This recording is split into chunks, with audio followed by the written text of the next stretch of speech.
I solemnly believe that the price of such a folly would be far more than mankind could afford to pay.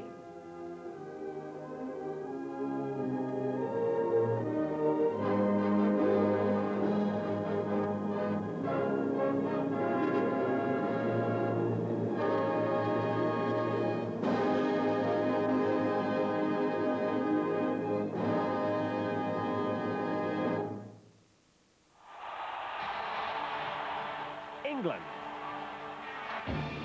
Holland. Coverage of England's vital World Cup qualifier, plus all the home country's action in Sports Night, Wednesday at 10 on BBC1. Inspector Alleyn investigates. You may not take these threats to your life seriously, but I have to. I hate you. You're an unfeeling, insensitive blackguard. Your conduct has been beneath contempt. Could I speak to the Chief Inspector, please? I know how something could be done. This is very irregular, Chief Inspector. So is murder, Sir John. The Inspector Alleyn Mysteries, tonight at 7:30 on BBC1.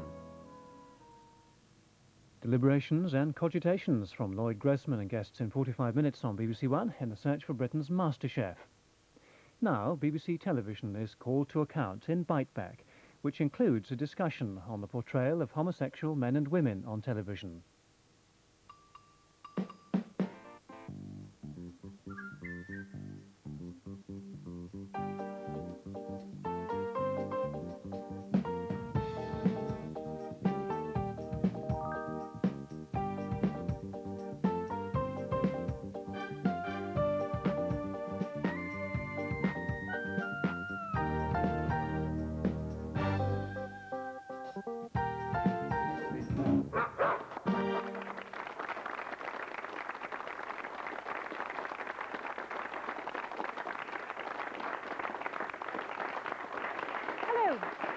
Welcome to this month's edition of Biteback, a month in which we've proved once again what a perverse nation we are. After endless complaints about El Dorado, which finally persuaded the BBC to cancel its soap in the sun, its supporters have found their voice. The El Dorado Appreciation Society has written to the Queen, demanding action to save it from its morte horribilis.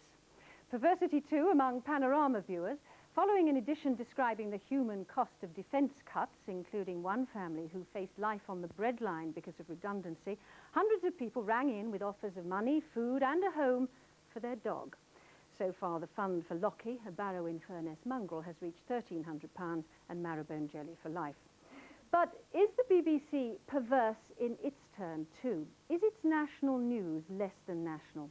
We'll be hearing from viewers up and down the country who feel the stories in their areas are ignored at 9 o'clock.